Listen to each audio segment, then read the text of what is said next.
Hey, welcome back everyone. It is now December 26th of 2020, and ever since the very end of The Mandalorian Season 2, a lot of fans around the world have really been satisfied with what has been happening between Jon Favreau, Dave Filoni, George Lucas, and what's to come for this new Star Wars universe that is currently being worked very heavily on, by the way, between Disney and Lucasfilm.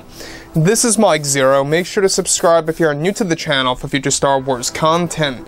Now, one thing about the character of Grogu, alright, we do know that this character is a very important one within the Mandalorian series, and as well as the Ahsoka Tano show.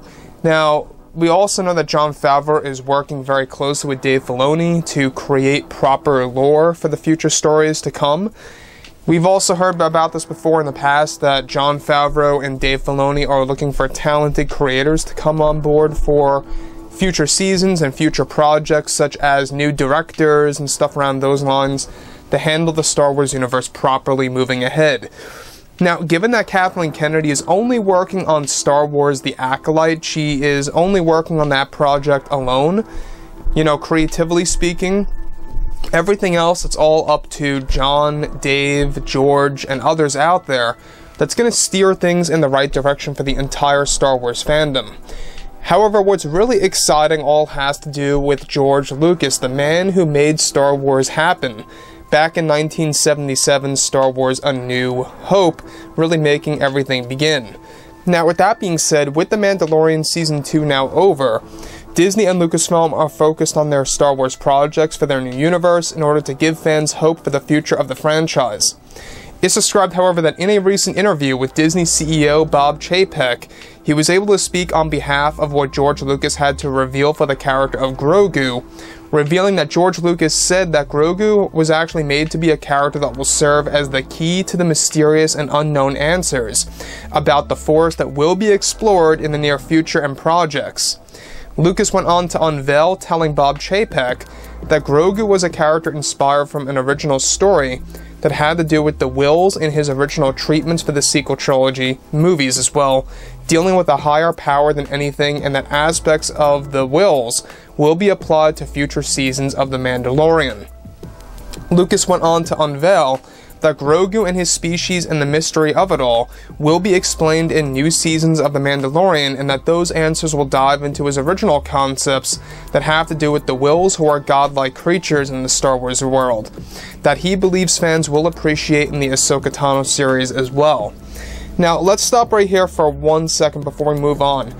Now, the whills, in case you guys have no idea what they are, if you guys are new to that type of lore, the whills are basically deities, if you will. They are gods that are watching over the entire universe. In fact, these are creatures that created the Star Wars universe that we know and love.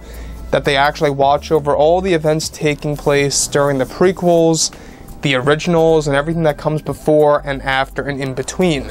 So that's exactly how the Worlds Between Worlds is going to play a massive role for the character of Grogu, and how his species are connected to the whills, essentially, and how that's going to be explored in future Mandalorian shows, seasons if you will, and the Ahsoka Tano series.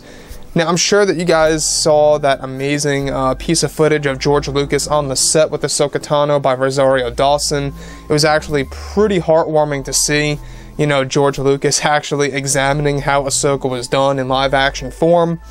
So, we also know that Lucas is very much also now passionate because he is trying to fix the Star Wars franchise with Jon and Dave. And they really are moving very, very fast with this recovery. Look at what 2 minutes worth of Luke Skywalker action did at the very end of Season 2 of The Mandalorian finale. I thought that, you know, it really was quite surprising to see such a 180, such a flip for the Star Wars fans. We're now in a phase where there are more passionate and or positive fans now, because they can see that there is indeed a light at the end of the tunnel. And we've been talking about this light at the end of the tunnel for nearly a year now, and it actually is starting to happen. You know, we're actually starting to see and perceive, if you will, exactly what that's going to be like in the very near future. As early as 2021, you know, we are already getting the The Bad Batch, we're getting the Book of Boba Fett. In 2021, they're going to begin heavy work on the Kenobi series. By the time 2022 arrives, we will have The Mandalorian Season 3, the Kenobi TV series, another animated TV show, mind you, as well, and another project that Disney and Lucasfilm are working on. Like I say, Disney wants to eventually have 3 Star Wars TV shows a year at minimum. You know, we can see that Marvel does this already with the actual movies, but Disney wants to do this with Star Wars TV shows, having multiple shows a year.